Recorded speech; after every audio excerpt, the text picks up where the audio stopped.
અત્ર તત્ર સર્વત્ર પાણી જ પાણી, જળ જળ જળમગ્ન જેવી પરિસ્થિતિ. કેટલાક સમયથી મેઘાની આતુરતાથી આપણે રાહ જોતા હતા. પછી મેઘો તો મહેરબાન એવો થયો કે રૌદ્ર સ્વરૂપ ધારણ કર્યું છે. ગુજરાતની વાત કરીએ તો ગુજરાત, ઉત્તર ગુજરાતમાં પણ વરસાદ વરસી રહ્યો છે, મધ્ય ગુજરાતમાં પણ વરસાદ વરસી રહ્યો છે, પરંતુ દક્ષિણ ગુજરાતની હાલત કફોડી બની છે, એટલે કે ત્યાં જનજીવન અસ્તવ્યસ્ત થયું છે. હવામાન વિભાગે આગાહી કરી હતી કે સુરત માટે ગઈકાલની રાત અતિ ભારે હતી અને એ જ પ્રમાણે જોરદાર બેટિંગ મેઘા શરૂ કર્યું છે. દક્ષિણ ગુજરાતમાં વલસાડ, તાપી, સુરત, નવસારી, ડાંગ સહિત અનેક શહેરોની સાથે સાથે જિલ્લાઓની પણ આ જ પરિસ્થિતિ છે કે વહીવટી તંત્રએ કહ્યું કે ઘરની બહાર કામ વગર ન નીકળો, કારણ કે ઉપરવાસમાં ભારે વરસાદ અને ભારે વરસાદને કારણે મહારાષ્ટ્રની બોર્ડર અને ગુજરાતનો એન્ડ એટલે કે આ દક્ષિણ ગુજરાતના તમામ શહેરો રેડ એલર્ટ પર છે. ઇવન એટલું જ નહીં, જનજીવનની સાથે સાથે જનજીવન તો અસ્તવ્યસ્ત થયું છે, પરંતુ સાથે સાથે રેલવે તંત્ર એટલે કે રેલવે વિભાગને પણ માઠી અસર પહોંચી છે. રેલવેની જે સુવિધાઓ છે તે પણ કેટલીક ટ્રેનો રદ કરવામાં આવી છે, કેટલીક ટ્રેનો સ્થગિત કરવામાં આવી છે, કેટલીક ટ્રેનોના ટાઈમ ટેબલ પણ બદલાયા છે. દક્ષિણ ગુજરાત તરફ જતી જેટલી પણ ટ્રેનો છે, મુસાફરો માટે એક મોટી અપડેટ એ પણ છે કે દક્ષિણ ગુજરાતમાં જેટલી પણ ટ્રેનો અવરજવર થતી હોય એ ટ્રેનોના ટાઈમ ટેબલ ચેન્જ કરવામાં આવે છે, કેટલીક ટ્રેનોને ડાયવર્ટ કરી દેવામાં આવે છે, તો કેટલીક ટ્રેનો સ્ટોપ એટલે કે સ્થગિત કરી દેવામાં આવી છે. અલગ અલગ જગ્યા પર આ ધોધમાર વરસાદને પગલે જ્યારે દક્ષિણ ગુજરાતમાં જળમગ્ન જેવી પરિસ્થિતિ હોય, એટલે કે આખું દક્ષિણ ગુજરાતના અલગ અલગ શહેરો ડૂબી જ ગયા હોય તેવી પરિસ્થિતિ હોય, ત્યારે રેલવે વિભાગ હરકતમાં આવ્યું છે. અલગ અલગ રેલવે સ્ટેશનો પર ખાણીપીણી એટલે કે નાસ્તાની પણ મુસાફરો માટે વ્યવસ્થા કરવામાં આવી છે.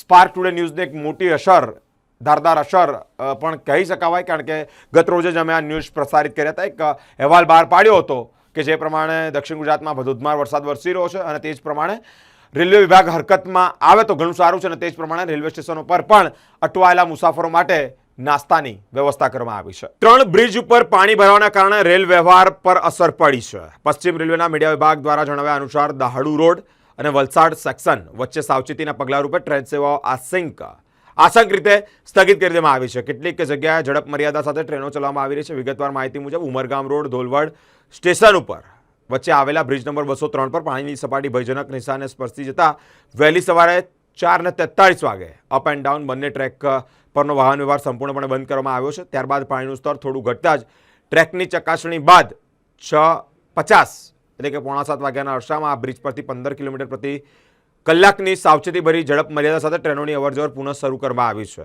આ વિસ્તારમાં પસાર થતી ટ્રેનો સુરક્ષિત રીતે આગળ વધી શકે છે.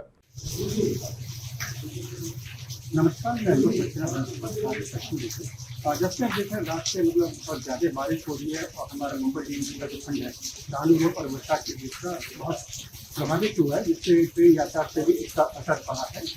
हमारा जो सेक्शन है बॉम्बे डिवीजन का, इसमें हमारे 3 ब्रिज हैं. ब्रिज नंबर 203, नंबर 230 और ब्रिज नंबर 284.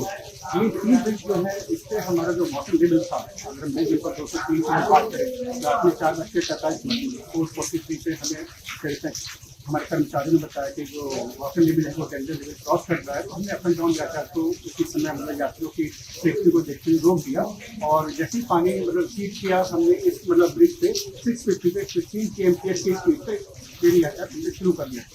लेकिन ब्रिज नंबर 238 की हम बात करें, जो जगह संजान यार्ड में पड़ता है, पहले जो मैंने आपको 203 नंबर बताया वो उमरगाम और कहते हैं गोलबर्ग के बीच में पड़ता है, और सेकंड ब्रिज जो हमारा 230 मतलब जो है ये संजान यार्ड का ब्रिज है. यहाँ पे 50 मिनट पर सेम वैसे ही हमें सूचित किया गया कि पानी जो है हमारा गंजे से ऊपर जा रहा है.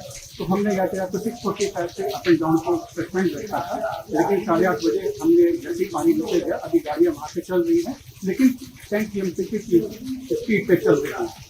ब्रिज नंबर 284 जो क्या कहते हैं उदवाड़ा और वासी के बीच में, वहाँ अभी भी प्रॉब्लम एग्जिस्ट कर रही है. वहाँ पे लेवल जो है वो खतरे के निशान को टच कर रहा है और करीब 5 बजे से 5 बजे से वहाँ पे ट्रैफिक हमारा रुका हुआ है. हमारे जो उच्च अधिकारी हैं इसकी लगातार मॉनिटरिंग कर रहे हैं और क्या कहते हैं हर संभव सहयोग मतलब दिया जा रहा है.